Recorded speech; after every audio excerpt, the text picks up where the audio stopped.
우리가 함께 모였으니까 주님을 찬송하겠습니다. 찬송가 235장 부르시겠습니다.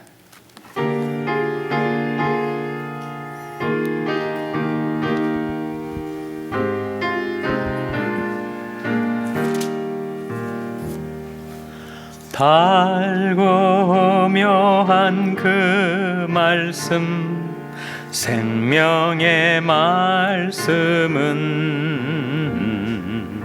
귀한 그 말씀, 진실로 생명의 말씀이 나의 길과 믿음 밝히 보여주니 아름답고 귀한 말씀, 생명샘이로다.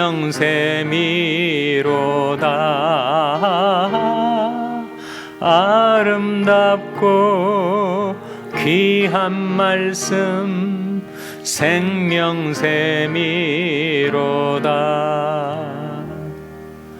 귀한 그 말씀, 내 노래 제목이 되도다. 모든 사람의 복 주는 생명의 말씀을 값도 없이 받아 생명길을 가니 아름답고 귀한 말씀, 생명샘이로다.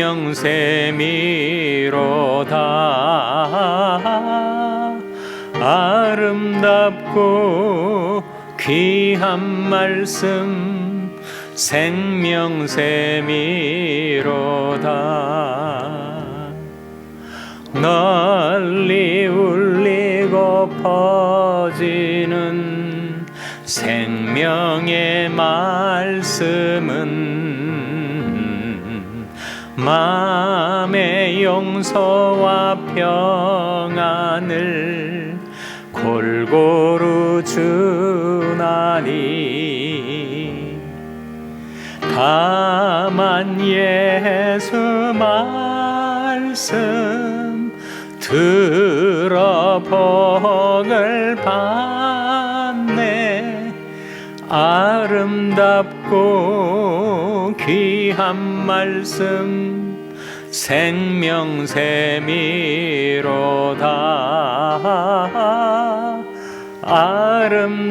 아름답고 귀한 말씀, 생명샘이 3절 널리 울리고 퍼지는 널리 울리고 퍼지는 생명의 말씀은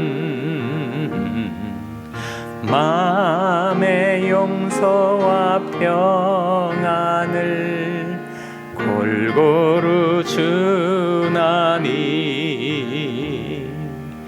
다만 예수 말씀 들어 복을 받네. 아름답고 귀한 말씀, 생명샘이로다.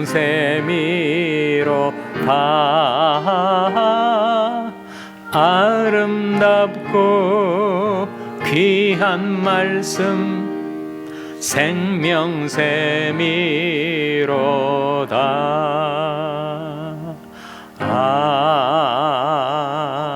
아멘. 기도하시겠습니다. 하나님 아버지, 감사합니다. 저희들이 마음과 발걸음을 인도하셔서 다시금 하나님 앞에 나오게 하시고 하나님의 말씀을 공부하고 배울 수 있는 이 귀중한 시간을 주신 것을 감사드립니다. 너희는 귀를 기울이고 내게 나와 들으라. 그러면 너희 영혼이 살리라 말씀하신 대로 하나님 앞에 나온 저들에게 하나님의 말씀을 가르쳐 주시고 들려주셔서 그 말씀이 저희의 영혼을 소생케 하여 주시고 저희의 삶을 부흥케 하여 주시옵소서. 예수님의 이름으로 기도하옵나이다. 아멘. 할렐루야. 서로 샬롬 인사 좀 나누세요. 샬롬. 샬롬. 여러분 반갑습니다. 이렇게 2025년도 상반기 첫 금요 성경 공부에 잘 나오셨습니다. 지난번 하반기 마지막 시간에 암송구절 숙제를 내드렸는데 혹시 기억하는 분 계십니까? 어디였죠? 마태복음 7장 11절. 예, 마태복음 7장 11절 기억하시는 분이 계시네요. 박수 한번 보내주세요. 우리 전혀 숙제를 예상치 않고 왔는데 허를 찔렸다 싶으신 분들은 빨리 마태복음 7장 11절을 찾아보시고 숙제를 해오신 분은 같이 저랑 낭송하도록 하겠습니다. 마태복음 7장 11절 빨리 찾으세요. 빨리 찾으시고 우리 같이 한번 낭송하겠습니다. 성경을 낭송할 때는 장절을 먼저 하고 본문을 함께 암송하고 다시 한번 장절을 반복하고 그 공식에 따라서 우리 한번 낭송하겠습니다. 시작. 마태복음 7장 11절 말씀. 너희가 악한 자라도 좋은 곳으로 자식에게 줄 줄 알거든 하물며 하늘에 계신 너희 아버지께서 구하는 자에게 좋은 곳으로 주시지 않겠느냐. 마태복음 7장 11절 말씀. 잘 낭송하셨습니다. 바로 그런 방식으로 우리 다시 한번 암송구절 낭송하겠습니다. 시작. 마태복음 7장 11절 말씀. 너희가 악한 자라도 좋은 곳으로 자식에게 줄 줄 알거든 하물며 하늘에 계신 너희 아버지께서 구하는 자에게 좋은 곳으로 주시지 않겠느냐. 마태복음 7장 11절 말씀. 아멘. 자, 우리가 가지고 있는 교재 제자훈련 2권입니다. 2권이 제목이 뭔지 한번 읽어보세요. 뭐라고 나와 있습니까? 아무도 흔들 수 없는 나의 구원. 옥하는 목사님, 사랑의 교회 담임 목사이셨던 옥하는 목사님, 지금은 소천하셨죠. 너무 훌륭한 교재를 잘 쓰셨습니다. 이 교재를 우리가 1, 2, 3권 시리즈를 공부하는데 오늘은 2권 1과를 보도록 하겠습니다. 여러분 교재 11페이지 한번 펴보세요. 혹시 교재가 없으신 분 계세요? 교재가 없으신 분 한 손 들어보시겠어요? 한 분? 또 계십니까? 예. 우리 이동훈 집사님 혹시 교재가 가능하면 좀 전달해 주시기 바랍니다.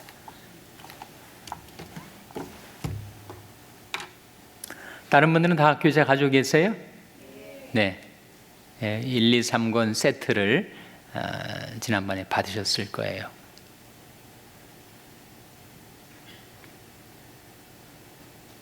자, 2권 교재 1과의 제목이 뭡니까? 성경의 권위입니다. 첫 번째 단락을 제가 읽겠습니다. 성경은 이 세상에서 가장 권위 있는 책이다. 성경과 비교될 만한 책은 아무것도 없다. 다른 책들은 모두 사람이 말을 쓴 것이지만 성경은 무엇을 기록한 것이라고요? 하나님의 말씀을 기록한 것이다. 그것이 성경의 권위의 이유입니다. 성경의 권위 있는 책인 이유는 바로 하나님의 말씀을 기록한 것이기 때문이죠. 성경 속에서는 살아계신 하나님이 직접 뭐하고 계신다고요? 말씀하고 계신다. 이 성경의 권위가 성경은 살아있는 책이라는 거죠. 하나님 성경을 통해서 살아있는 하나님의 말씀을 우리에게 들려주시고 있다 하는 것입니다.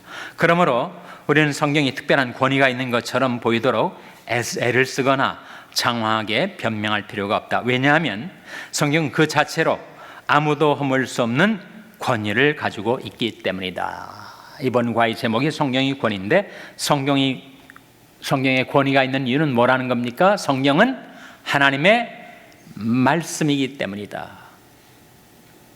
성경을 통해서 살아계신 하나님께서는 지금도 우리에게 말씀하고 계시기 때문이다 하는 거예요.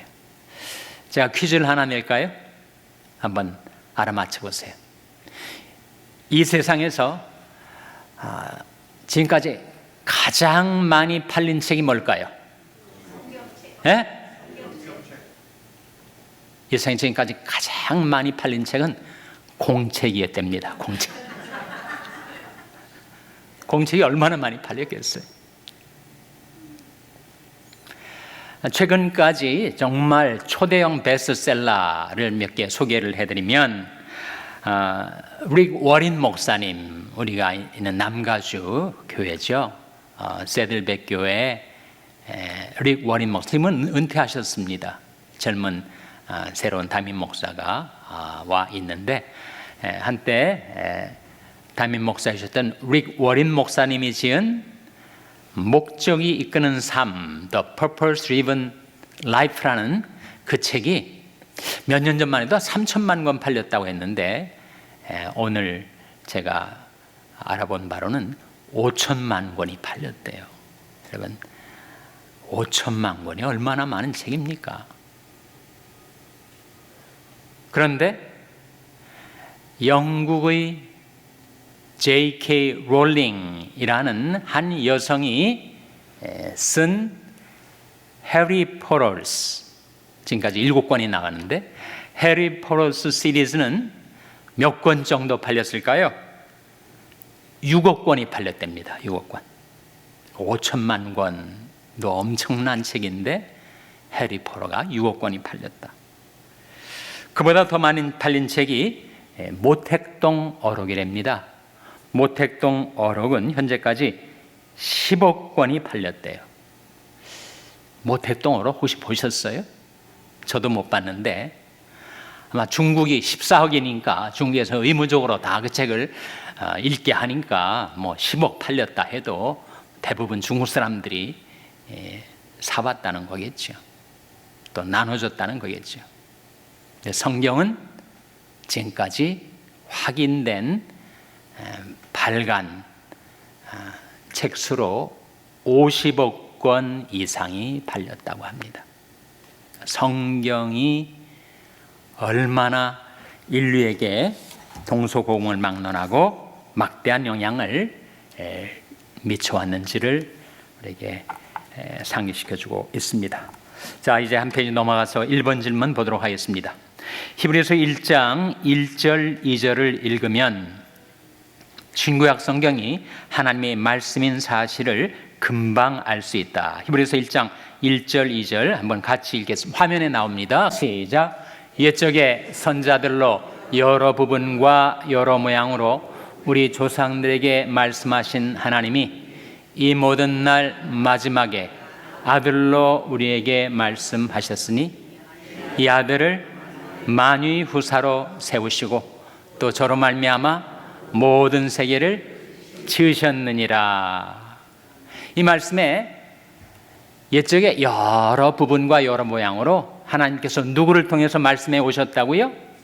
선자들 통해서, 모세를 통해서 하나님이 율법을 베푸시면서 율법 속에 나타난 거룩하신 하나님, 공의의 하나님을 우리에게 보여주지 않았어요?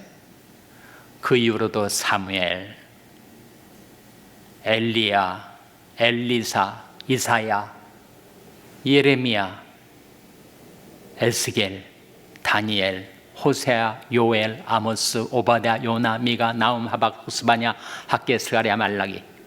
선지자들 이름 아니에요? 그러니까 이 선지자들을 통해서 지금까지 인류에게 오랜 역사를 통해서 말씀을 해 오셨다 하는 것이요. 1번 질문에 대한 대답입니다. 옛적 구약 시대에는 누가 우리 조상에게 말씀하셨다고요? 선지자들이. 2번 마지막 날, 즉 신약 시대에는 누가 우리에게 말씀하셨다고요? 하나님의 아들 예수 그리스도를 통하여 하나님이 말씀을 하셨는데 그것은 최종판, 결정판, 완전판이라는 거죠. 하나님이 계시의 완벽한 계시가 바로 예수 그리스도이시다 하는 겁니다. 2번, 하나님께서 구약시대는 어떤 식으로 말씀하셨는지 그 예를 하나 들어보라. 창세기 18장 1절부터 15절까지 중에서 18장 2절만 우리 한번 같이 읽겠습니다. 시작. 눈을 들어본 즉 사람 셋이 맞은편에 섰는지라 그가 그들을 보자 장막문에서 달려나가 영접하며 몸을 땅에 굽혀. 여기에 아브라함을 찾아온 사람 셋이 있었다. 그 셋 중에 둘은 천사들, 그리고 한 분은 하나님이셨어요. 그것을 신학적인 용어이지만 참고로 theophanie라고 합니다. theophany.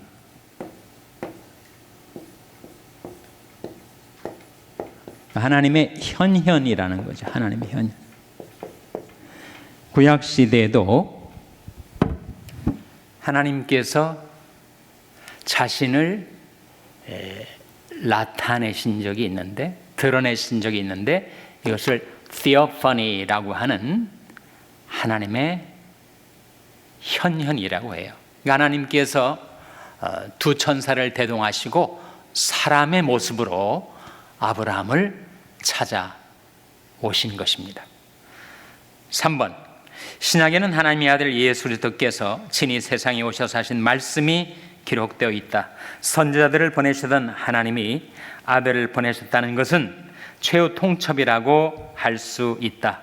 더 이상 보낼 자가 없다는 뜻이다. 아들이 말을 듣지 않으면 이제 끝이라는 경고가 담겨 있다고 볼 수 있다. 그러므로 아들이 말은 누구의 말보다 권위가 있는 것이다. 이 점에 대해 예수님 자신은 무엇이라고 말씀하셨는가? 마가복음 12장 6절 같이 읽겠습니다. 시작. 오히려 한 사람이 있으니 곧 그의 사랑하는 아들이라. 최후로 이를 보내며 가로되 내 아들은 공경하리라 하였더니, 여기에 사랑하는 아들을 최후로 보내셨다.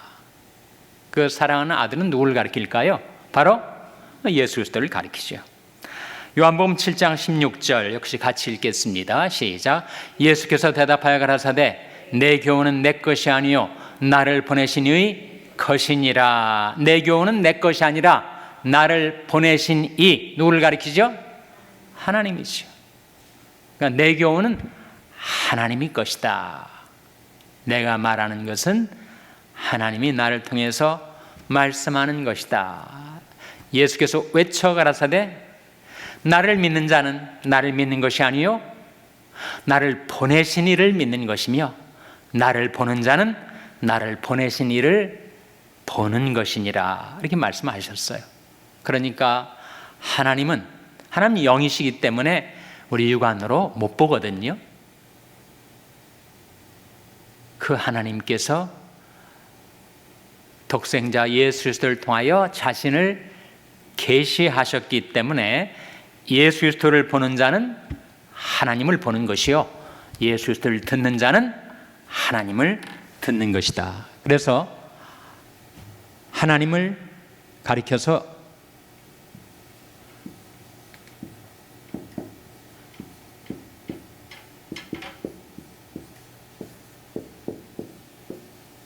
Christ like God이라고 합니다. 하이픈이에요.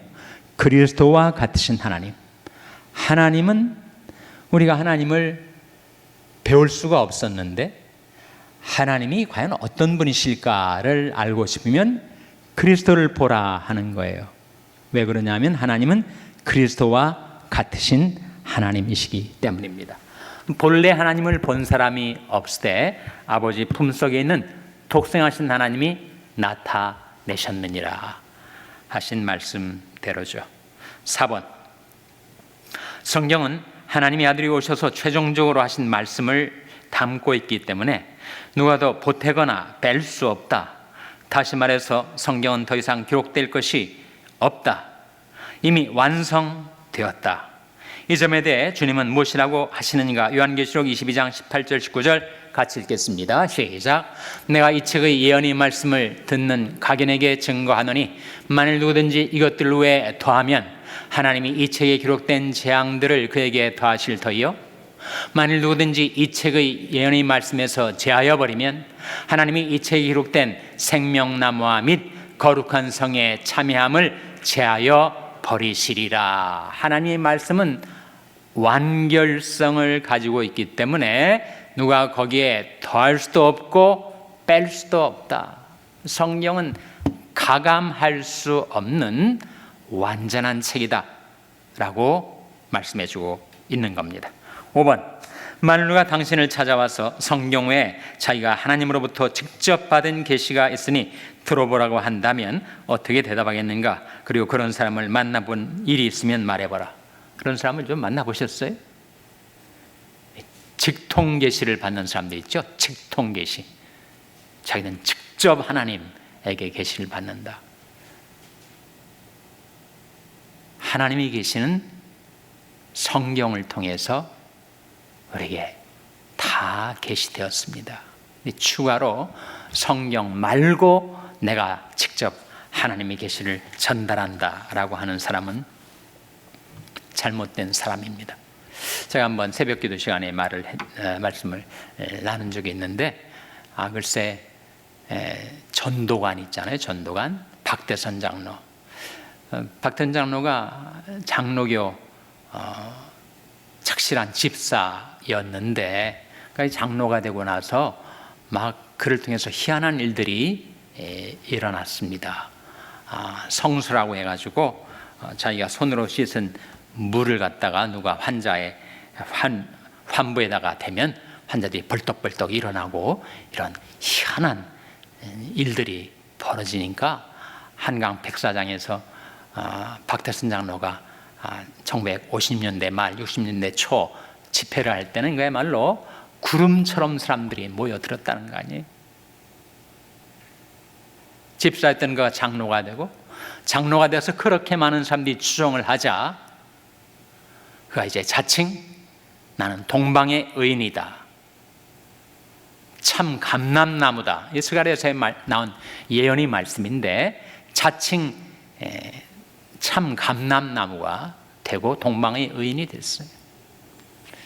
근데 더 시간이 지나가니까 이제는 거기에 만족을 하지 않고 자칭 하나님이다 라고 주장을 하기 시작하고, 그 추종하는 무리들, 그 신앙촌, 전도관을 중심으로 신앙촌에 공동체 생활을 하는 그 맹목적인 추종자들은 정말 박대선 장로가 천상천하의 유일하신 하나님인 것처럼 떠받들었어요. 인간이 그렇게 목매질 수가 있습니다. 무지 목매질 수가 있다는 겁니다. 6번 넘어가겠습니다. 성경이 하나님의 말씀이기 때문에 하나님께서는 이것을 기록한 저자들을 독특한 방법으로 다루셨다. 좀이라도 거짓되거나 잘못된 말을 쓰지 못하도록 하기 위함이셨다. 하나님이 다루신 독특한 방법은 무엇인가? 베드로후서 1장 21절 같이 읽겠습니다. 시작. 예언은 언제든지 사람의 뜻으로 낸 것이 아니요 오직 성령의 감동하심을 입은 사람들이 하나님께 받아 말한 것임이니라. 예언은 사람의 뜻으로 낸 것이 아니고 성령의 무엇을 받은 자들이라고요? 성령의 감동을 받은 자들이 누구에게 받아 말한 것이라고요? 하나님께 받아 말한 것이다. 성경이 하나님의 말씀인 이유는 하나님이 성경의 저자이시고, 우리가 author, 저자란 말하고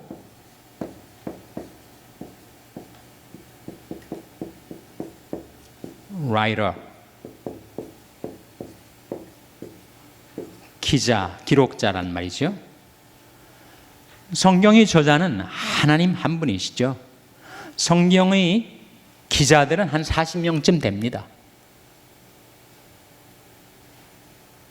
아시아, 유럽, 아프리카 3개 대륙에 흩어져 있는 저자들. 그런데 동시대를 살지 않고 한 1500년 간격을 두고 시대적으로 떨어졌던 사람들, 이게 서로 얼굴도 모르고 한 번도 만나본 적이 없는 성경의 기자들이 어떻게 이렇게 완벽한 통일성을 지닌 성경책을 기록해낼 수가 있을까? 저자가 한 분이시니까 성령께서 각 시대, 각 지역의 사람들을 골라내셔서 그들에게 감동을 주시고 하나님의 말씀, 하나님의 메시지를 전달하시고 기록하게 하셨다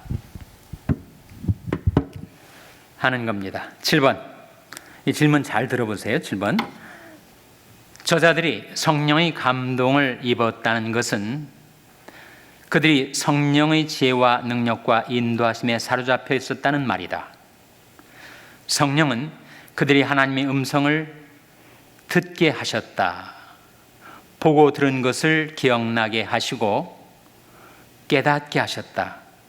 그 내용을 기록할 수 있는 적절한 말을 사용하게 하셨다. 이를 위해 성령은 그들의 환경, 경험, 성격, 교육 등 모든 조건을 최대한 활용하셨다. 동시에 조금도 거짓되거나 틀린 말이 들어가지 않도록 간섭하셨다. 이것을 일컬어 신학적으로 유기적 영감이라고 부른다. 당신은 정말 성경이 이런 식으로 기록되었다는 사실을 믿는가? 믿는다면 어떻게 믿게 되었는가? 여러분 믿으십니까? 성경이 성령의 감동으로, 성령의 영감으로 기록된 책이라는 것을 믿으세요? 근거는 무엇입니까? 디모데후서 3장 16절이죠. 화면에 같이 읽겠습니다. 시작. 모든 성경은 하나님의 감동으로 된 것으로 교훈과 책망과 바르게 함과 의로 교육하기에 유익하니. 모든 성경은 무엇으로 되었다고요? 하나님의 감동, 하나님의 숨결, 하나님의 영감으로 기록된 것이다. 모든 성경. 그래서 특별히 이 영감설, 인스피레이션 티어리 중에 우리 장로교인들 소위 개혁신앙이라고 하죠. The Reformed Faith라고 하는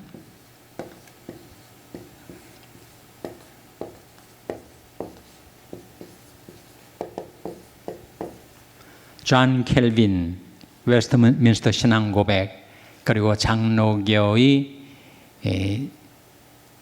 전통적인 영감설은 세 가지로 표현됩니다. 첫째로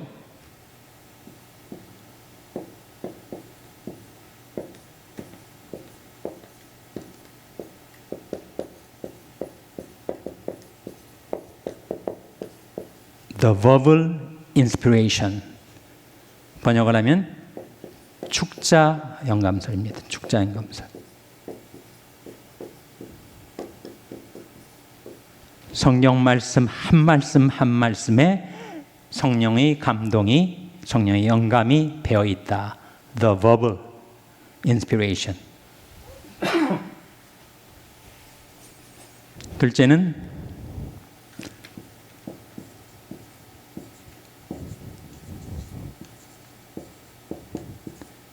The organic inspiration, 유기적 영감설. organic inspiration이 의미하는 바는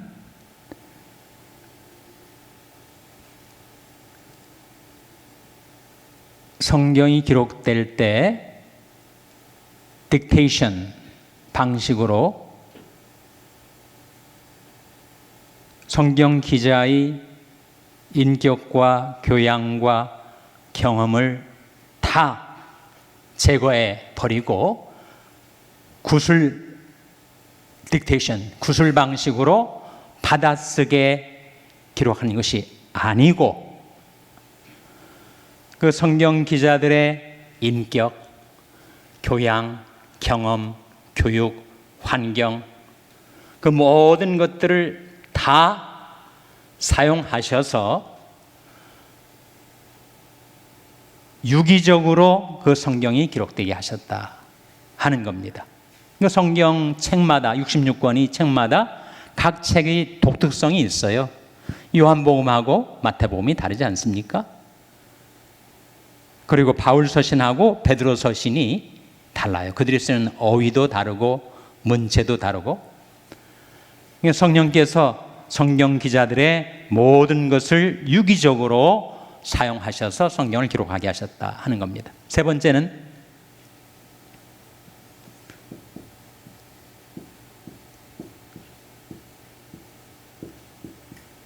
The plenary inspiration,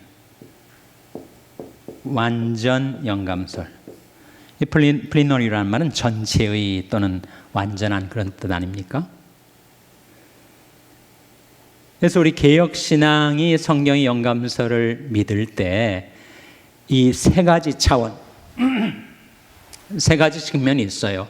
The verbal inspiration이 의미하는 바는 conceptual inspiration과 대조화되는 개념입니다.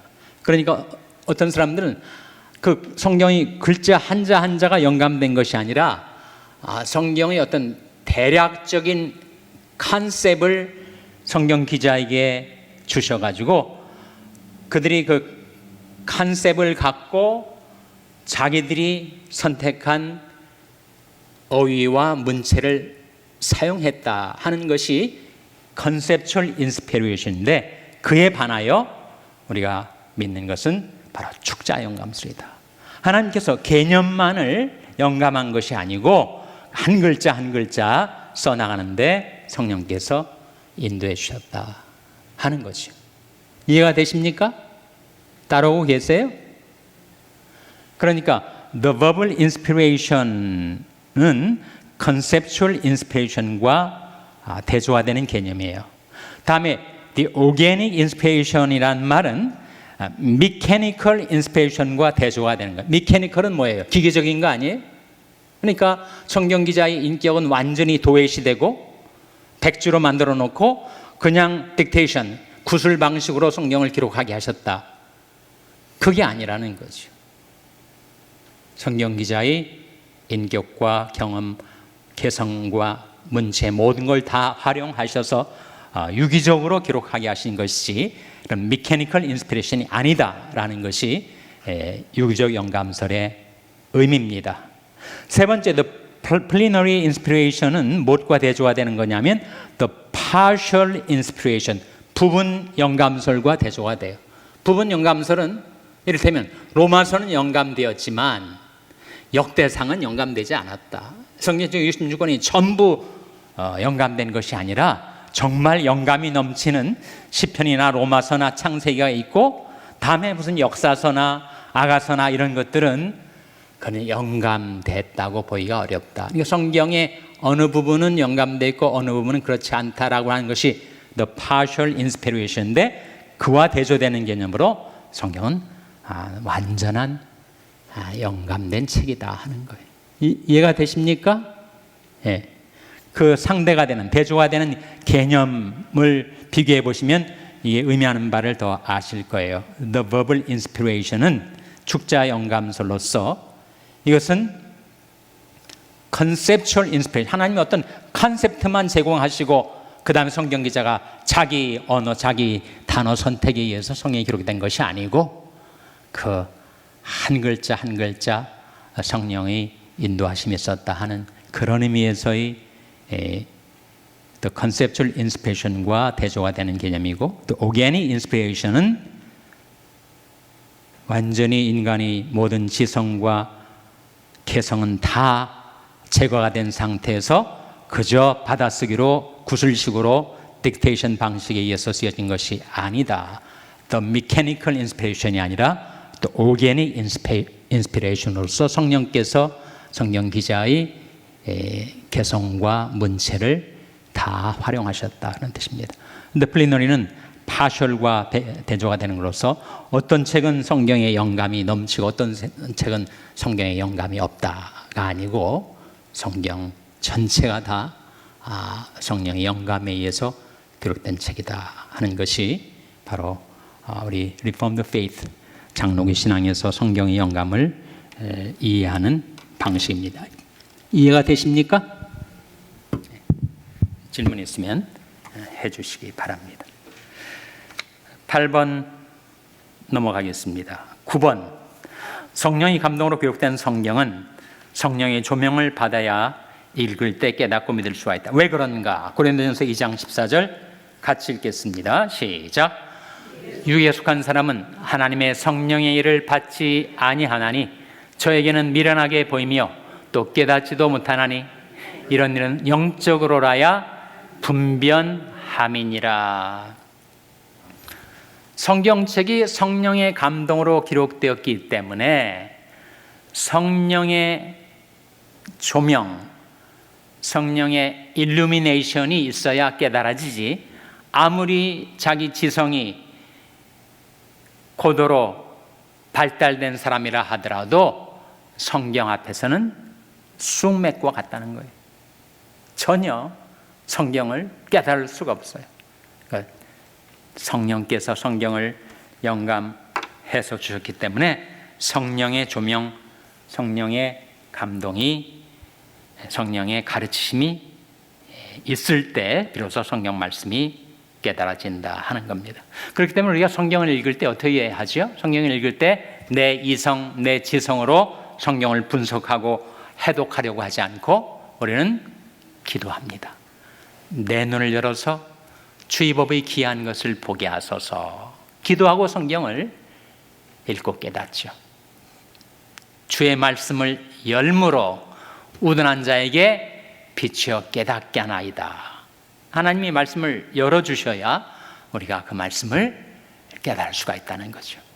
대저 생명의 원천이 주께 있사오니 주의 광명 중에 우리가 광명을 보리이다. 여러분, 어두운 방에서, 우리가 조금 전에도 잠깐 불이 나갔지만 어두운 방에서 책을 읽을 수가 없어요. 빛이 들어와야 글을 읽을 수가 있는 것처럼 In your light we see light. 주의 광명 중에 우리가 광명을 보리이다. 주님의 빛을 비추어 주셔서 우리가 말씀을 깨달아 알 수 있나이다 라고 하는 것입니다. 11번 넘어가겠습니다. 예수님만큼 성경의 권위를 높이 받들고 철저히 말씀 앞에 순종하신 분은 없었다. 그 예를 하나 들어보라. 마태복음 26장 51절에서 54절 한번 같이 읽겠습니다. 시작. 예수와 함께 있던 자 중에 하나가 손을 펴 검을 빼어 대제사장의 종을 쳐 그 귀를 떨어뜨리니 이에 예수께서 이르시되 내 검을 도로 집에 꽂으라. 검을 가지는 자는 다 검으로 망하느니라. 너는 내가 내 아버지께 구하여 지금 12영 더 되는 천사를 보내시게 할 수 없는 줄로 아느냐? 내가 만일 그렇게 하면 이런 일이 있으리라는 성경이 어떻게 이루어지리요 하시더라. 예수님께서 자기를 잡으러 칼을 들고 예수님을 체포하러 온 자들을 베드로가 나서가지고 저지하려고 검을 휘두르려 하자. 실제로 한번 검을 휘둘러가지고 말고라는 사람의 귀를 벤 적이 있거든요. 예수님께서 하신 말씀이 뭐였어요? 검을 가진 자는 검으로 망한다. 내가 지금 하나님 앞에 구하면 12영 더 되는 천사를 하나님이 보내실 것이다. 이 영이라는 것은 로마 군단의 이름입니다. 6,000명으로 되어 있대요. 리전. 그러니까 12영이면 72,000의 천사를 보내셔서 그 악한 무리들을 일시에 다 물리칠 수가 있으셨었지만 주님은 안 하셨습니다. 왜 안 하셨다고요? 무엇을 응하게 하기 위해서? 성경을 응하게 하기 위해서. 만약 그렇게 한다면 이런 일이 이루어지리라는 성경 말씀이 어떻게 실현이 되겠는가? 주님은 성경 말씀의 성취를 위해서 살아가셨습니다. 예수님만큼 성경의 권위를 높이 받들고 그 말씀 앞에 순종하신 분은 없었다 하는 거죠. 여기까지 보도록 하겠습니다. 오늘 우리가 성경의 권위에 대해서 공부를 했는데 혹시 질문이 있어요? 질문?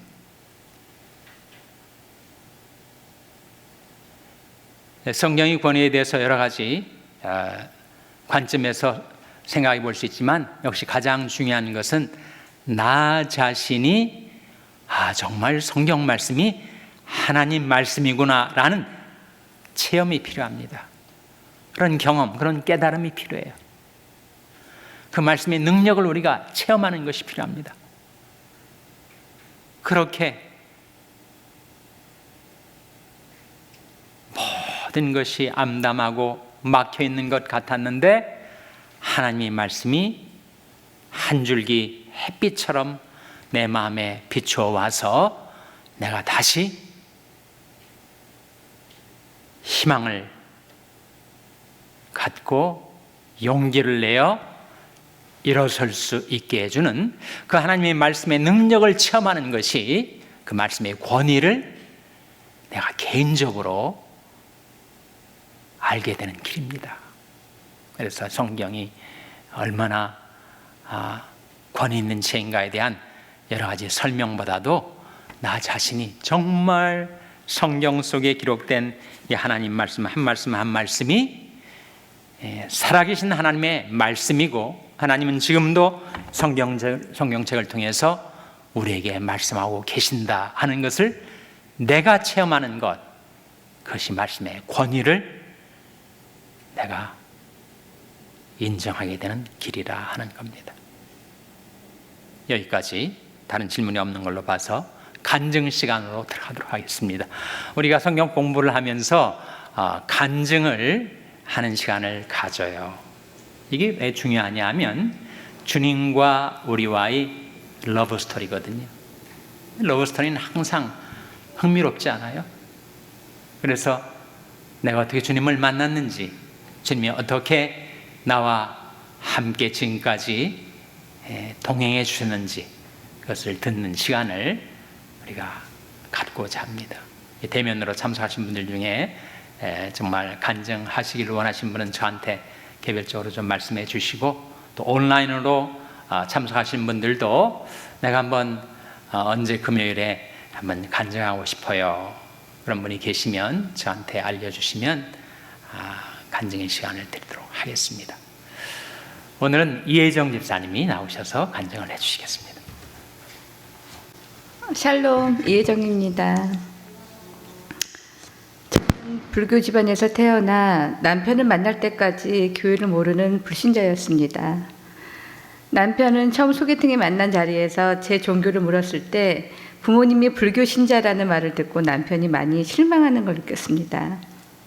남편의 부모님은 장로님이시고 권사님이라는 말에 그것이 직업인 줄 알 정도로 저에게는 교회는 낯설고 어려운 곳이었어요. 부모님을 처음 만나고 아버님께서 교회를 잘 다니고 하나님을 잘 믿겠느냐는 질문에 그저 네 대답을 하였고, 아버님이 소개해 주신 교회를 다녔고 지금의 남편과 결혼을 하였습니다. 미국 오기 전까지 8년 동안 한 교회를 섬기면서 전 날씨만 좋으면 교외로 놀러 가고 싶어하는 철부지였습니다. 그럴 때마다 남편은 단호히 안 돼 하며 저를 교회로 이끌었고, 그렇게 안타깝고 헛되게 8년이 지났습니다. 하나님의 인도로 미국에 오게 되었고, 저에게는 아무도 없는 이 미국 땅이 외롭고 낯설기만 했습니다. 시카고에서 제일 큰 헤브론 교회를 다니면서 신앙이 돈독한 제 또래 부부들과 성경 공부도 같이 하고 교제도 나누면서 교회는 저에게 1순위가 되었습니다. 어린 세 자녀를 데리고 눈보라 속에도 기쁨으로 성경 공부를 하러 가던 그때가 생각나고 너무도 그립습니다. 저는 조금씩 하나님을 알게 되었고 구주로 영접하였습니다. 제 마음속에 들어와 계심을 확신하였습니다.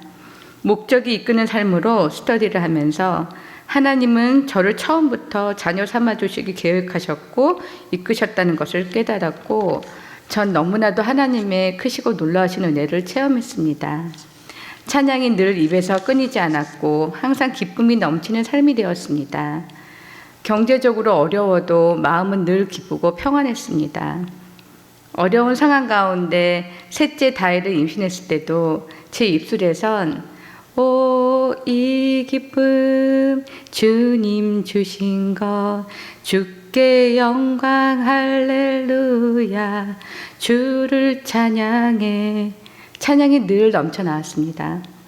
어머니께서는 철부지인 제게 살림 못해도 된다. 오직 예수만 잘 믿으면 1등 며느리다 하시며 제가 열심히 교회 생활하며 봉사하는 것을 기뻐하시고 자랑스러워 하셨습니다.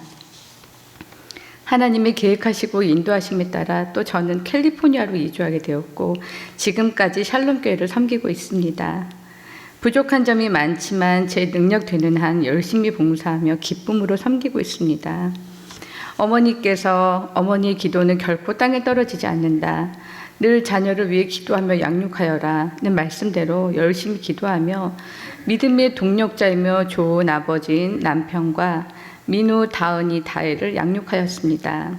세 자녀 모두 멀리 있지만 건강하고 강건하게 신앙생활 잘하고 있고 이 모든 것은 하나님이 제게 허락하신 큰 은혜이고 사랑입니다. 이 부족하고 흠이 많은 저를 하나님의 자녀로 삼아주시고 구원하여 주셨으니 전 정말 더 이상 욕심도 없고 두려움도 없습니다. 늘 찬송하고 깨어 기도하면서 주님이 주신 복을 기쁘게 매일 살아가는 것이 저의 소망이며 간증입니다. 저희 아버지가 93세 나이로 3개월 전에 소천하셨습니다. 늘 기도 제목이었던 부모님의 영혼 구원을 하나님은 그 간절한 소망을 아시고 들어주셨어요.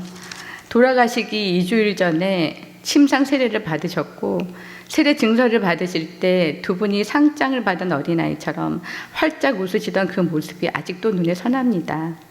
천국 환송 예배를 드리고 기쁜 마음으로 미국에 돌아올 수 있었어요. 올해 9순이신 저희 엄마는 매일매일 성경을 쓰시고 계세요. 기도하는 법을 모르셔서 주기도문으로 매일 기도하세요. 이것은 하나님만이 하실 수 있고 살아계신 하나님의 역사심을 매일매일 저는 체험합니다. 오늘도 식탁에 앉아 성경을 쓰고 계신 엄마를 생각하며 하나님 사랑합니다. 감사합니다.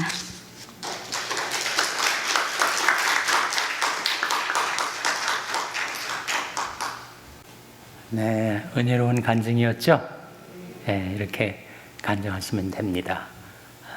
주님과 나와의 이야기, 내가 어떻게 주님을 만났는지, 또 주님은 어떻게 지금까지 나를 돌봐주셨는지를 담백한 필치로 이렇게 간증을 쓰셔가지고 읽으시면 되니까 누구나 하실 수가 있어요. 그래서 이 시간에 간증하기를 원하신 분은 저한테 좀 온라인으로 지금 듣고 계신 분들도 좀 간증하는 분들이 많이 일어났으면 좋겠습니다.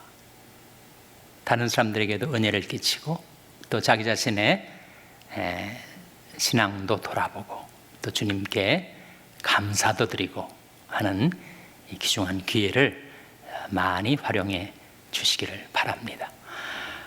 다음번 암송 구절은 매주 우리가 한 구절을 정해서 암송을 하거든요.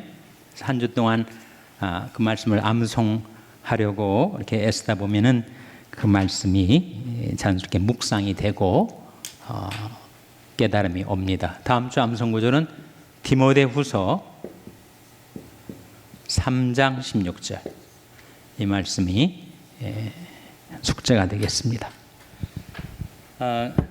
가능하면 여러분이 미리 과를 예습해 오시면 좀 더 풍성하게